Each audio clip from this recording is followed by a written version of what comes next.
This is a key one here, folks. So this is for all the Big Ten teams, all the draft picks across all the rounds listed in order of the total picks over those 10 years, right? I also have in the last column, because it's interesting to match it up, I have that school's average recruiting rankings. So we covered that last week, the 247 composite recruiting rankings over the last 10 years. I have those rankings for all these teams so you can kind of see, okay, where do they place in generating NFL players and where did they place in recruiting the last 10 years? So I'm going to speak to some of that in a second. The other thing I wanted to say is if you notice here, I've merged in all four of the former Pac-12 teams, right? And I mentioned it already. They were the four best teams in generating in becoming NFL draft picks. So the four best teams in the Pac-12 at producing NFL draft picks, and they were the four best recruiting teams in the Pac-12.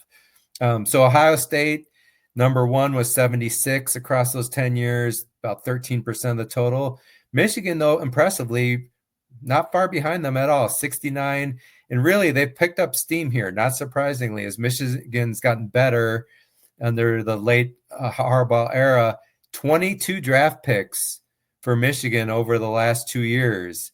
I have Brown highlight for Ohio State in 2024. Notice, despite being the leader in draft picks creation in the last 10 years, they only had 4 picks in 2024. That speaks to the whole Ohio State using NIL money to get them to stay another year, them wanting to play together again to get a national title. If you're an Ohio State fans, it was cool to see they accomplished that. But this is why I'm expecting that to that question this year, that Ohio State number is going to be 14 or 15. Big Ten is going to do really well, driven by Ohio State in the 2025 draft. Penn State there is number 3. Not surprisingly, from a recruiting perspective, they're third. Ohio State, 1 in draft picks. They're number 1 in recruiting. Michigan, 2 in draft picks, 2 in recruiting. Same thing with Penn State. Here's the big surprise, though, folks. Washington, 4th best in the Big Ten, if you considered them over the last 10 years, at generating NFL draft picks. 44. They're tied with USC. And yet, recruiting-wise, they would have only ranked 9th in the 18-team Big Ten. So they've shown an ability just to develop players. It was helped by, the first 3 years, 2015, 16, and 17, they had 15 picks, so that was a lot. Then they tailed off, and then they had the big year, 4, 2, and 5, and then they have a huge year, 10, in 2024, and that was the team, of course, that made it to the national championship final. So that's interesting. USC is about where you'd expect. They're 5th in generating. And then UCLA is another surprise. They're the second big surprise. UCLA is 6th in generating NFL draft picks with 39. And yet, from a recruiting perspective, they're almost about 11th average Big Ten recruiting class. So they're really out-developing their recruited players, so to speak, in an impressive fashion. This was a surprise to me, JR, that Oregon wasn't better at generating NFL talent the last 10 years. They're only 7th best. Now, granted, the last 2 years under Dan Lanning, much better. 6 picks and 8 picks in the draft. So 14 for Oregon over the past 2 years. So much better. But, from a recruiting perspective, I apologize. Actually, Oregon was 2nd in the Big Ten in recruiting over the last 10 years, if you assume they were in the conference the whole year. So they were better than Michigan, 2nd to Ohio State, and yet only, 7th best in producing NFL talent. Just Iowa and Wisconsin, they're 8th and 9th best in the Big Ten at producing NFL talent. One thing impressive, and I have it highlighted in green, just every year having at least 2, 3, 4, 5 draft picks. Very steady, very consistent. I think part of that is they recruit well the certain marquee positions like offensive line, right? We know there's plenty of offensive linemen in there, even some defensive linemen. Wisconsin has the linebackers. Iowa definitely has the defensive backs that tend to go in the first round as well. So it's impressive for those two Midwest schools. Then you get into kind of like more of the middle of the pack where it's kind of hit and miss. Illinois is 13th best only in the Big Ten, 19 draft picks over the last 10 years. But the effect of Brett Bielema, the last 2 years, 8. So 8 of their 19 draft picks have come from the last 2 years. They're only the 15th best at recruiting in the Big Ten, or average 15 ranked in recruiting. So Illinois, a developmental program that hadn't been doing well in development, Bielema is getting that done now, it looks like. All right. Sorry, Husker fans. We always have to go negative on them, but the data just reflects negative. What can I tell you? The big disappointment on the downside, we pointed out some positives. Nebraska. They've only had 18 total draft picks the last 10 years. Ohio State's going to come close to that this year with draft picks. That's 3% of the Big Ten total. That is pathetic. They're averaged about 7th ranked in the Big Ten in recruiting. So they've actually recruited pretty well, even under Scott Frost. But they haven't, a combo of developed players. They've probably lost. I know they've lost some transfer portal players as well. But just a huge disappointment and unacceptable, frankly. Kind of embarrassing for Nebraska to be that bad. Just a couple to point out here before I'll turn it to JR for his comments. The bottom of the barrel, Indiana and Rutgers, both schools with only 11 picks over 10 years, so a little over 1 per year. Indiana, which is my school, the last 2 years, 0 picks, like none. It's incredible. I mean, Tom Allen had that really successful year in 2020, went 6-2. Some felt he should have went, made it to the 14 playoff or whatever, and yet couldn't parlay that into draft picks. Had some players leave like Michael Penix, and despite 1 or 2 good recruiting classes, just didn't parlay that into anything. So just really, really poor. For the Big Ten to get better as a conference, they've got the Blue Bloods now acting like Blue Bloods now that Michigan has had their act together. Sherrone Moore needs to do his part, though, and show that he's a good coach and maintain that. They're recruiting better, so that's the good news. Penn State is acting like a Blue Blood. We need Nebraska to start doing that under Matt Rule. But the middle of the pack teams, your Marylands, Illinois, Minnesotas, need them to get, continue to get better at development to help close that gap with the SEC. So JR, hand it to you. We have one more. We'll look at the first round picks next, but before we do that, let's stop here and get your comments. Yeah, I'm going to bring up a couple things. We have some good comments in the chat I want to get to, and we don't want to go too far over an hour in this episode because some people see the podcast, and if it's over an hour, they don't listen, and we want them to listen. So we're going to do our best. Oregon is interesting to me, third there, third 3.4. That would make them third in the Big Ten in average. No, second in the Big Ten in average recruiting ranking over the 10-year period. It was good. They propped themselves up a little bit more the past 2 years with Dan Lanning, like you said, actually over Ohio State. Ohio State's fourth in the past 2 years in the Big Ten. That's kind of crazy. In the past 2 years, but like you said, they're going to get propped up a little bit more with some players this year. So I'm sure that will change. Maryland, I mean, this just kind of it just kind of points out what I've been talking about with Maryland for a while now. Maryland can bring in talent, but they just don't. They don't produce talent. I mean, Maryland is essentially the antithesis of Iowa, to where Iowa doesn't bring in the best classes in the world, but they overachieve and they develop players and do that.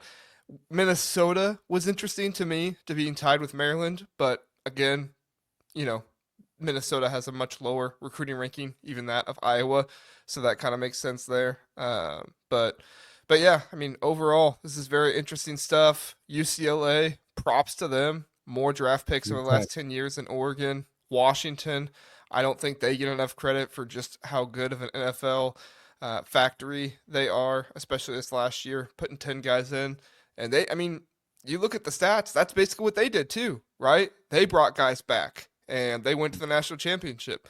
Weren't able to take down Michigan, but made it to the Washington's had national some championship. really good coaches. I mean, Chris Peterson. So that early stuff for Washington, that's Chris Peterson developing, those players. And then DeBoer, of course, wasn't there long, but so they've had Yeah. really good coaches there driving a lot of that. Well, And then even UCLA, as much as they bashed Chip Kelly, I mean, that was in the Kelly years where he's doing 3 and 2 and 6 picks in 2022. That was Chip Kelly's people. He may not be recruiting that great, but he knew how to develop players for sure.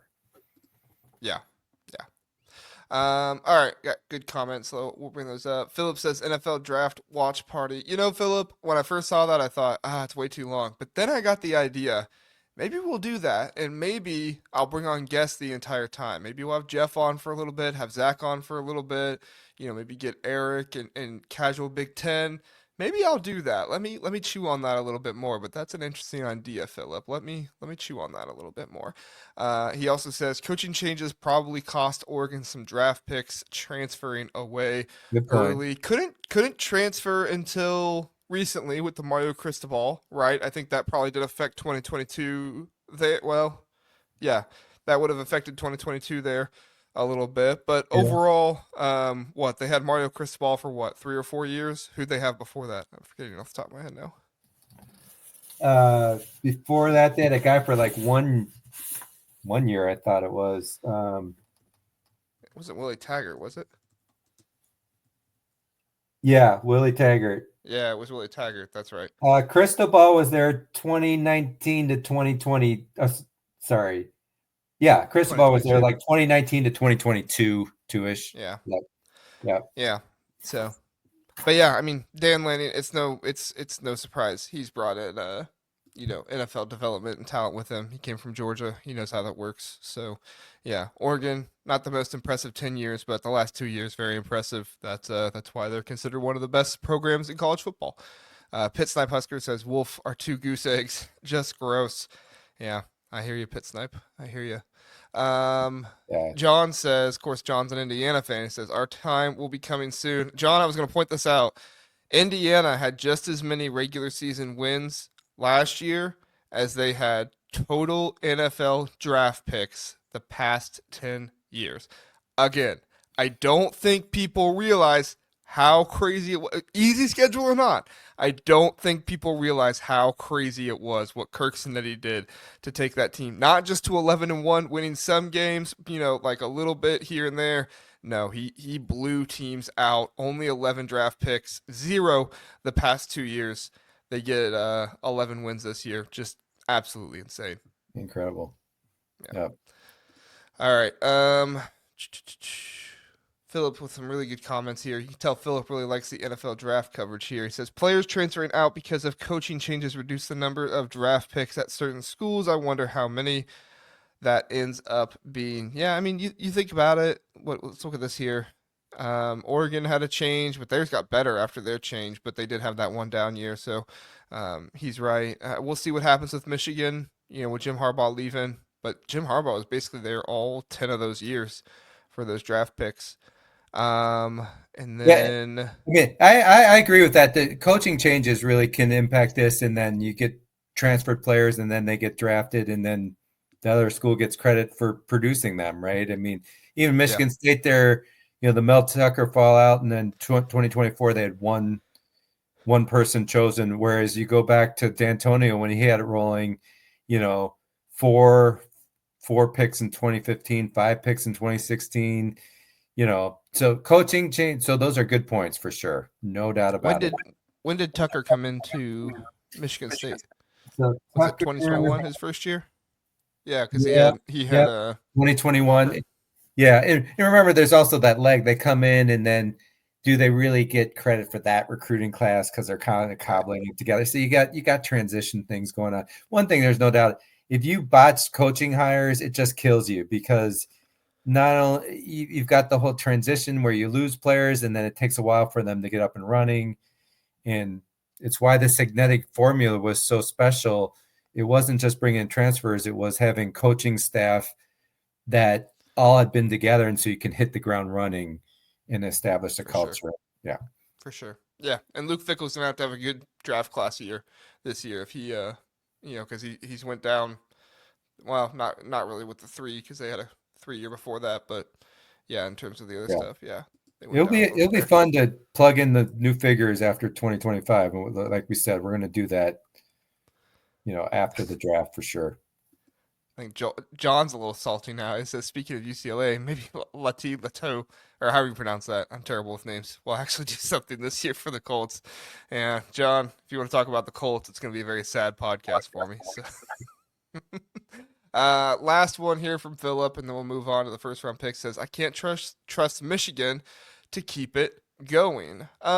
I think that's interesting. I think that Sharon Moore is going to benefit this year from the 4 first round picks, but yeah, I mean he's gonna have to keep it going. I will say, typically teams don't put out like a ton of draft picks a bunch of years in a row. Even look at Ohio State; they had 9, 10, 10, and then they had 6. So even they have a drop off. So Michigan's going to naturally drop off after this year in 2026 draft, most likely.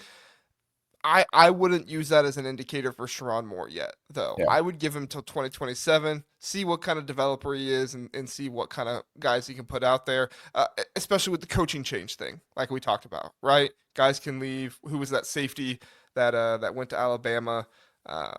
Was it Sab? I think it was. Yeah. Keon He, Sab. yeah. So that kind of stuff happens. I guess I would just say, don't judge Michigan by 2026 overall. Maybe wait until 2027 to see what Sharon Moore does with him then. But it is an interesting comment there, Philip. So any thoughts on that before we move on, Jeff? Yeah, I would just say any 1 year, don't get it. 2 years in a row, it looks real bad for school. That's where you might get concerned. 1 year, because what you said, JR, is exactly right. Things can kind of jump up and down. And if anything, sometimes not having strong draft picks 1 year could mean, oh, good, we're actually returning. Some players decided to return who probably could have been a draft pick. That phenomenon exists for sure. All right, let's go to the last table, folks. This is first round picks. Again, these are the elite players that are being produced here. If you're a first round pick, not surprisingly, Ohio State leads the charge, 22 first round picks over the last 10 years. So a little over 2 per year. And that's almost a quarter of the total. Washington, there they are, surprise again. They're second in the Big Ten in generating first round picks the last 10 years, helped by the 3 from 2024, but nonetheless, they still are pretty steady there. And we talked about their recruiting not being that high.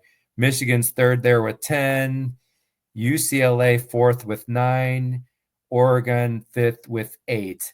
And those for Oregon, 5 straight seasons of 1 first-round draft pick. So that's pretty good. I mean, Iowa really done a good job. Kirk Ferentz has actually picked up steam. His recruiting's getting a little better. I know some Iowa fans talk about him retiring. He's actually coaching better the last 5 years than he was the prior 10 to that. I can tell you that based on the numbers, for sure. Penn State, maybe a little disappointing, only 7th. I just want to highlight, low light here.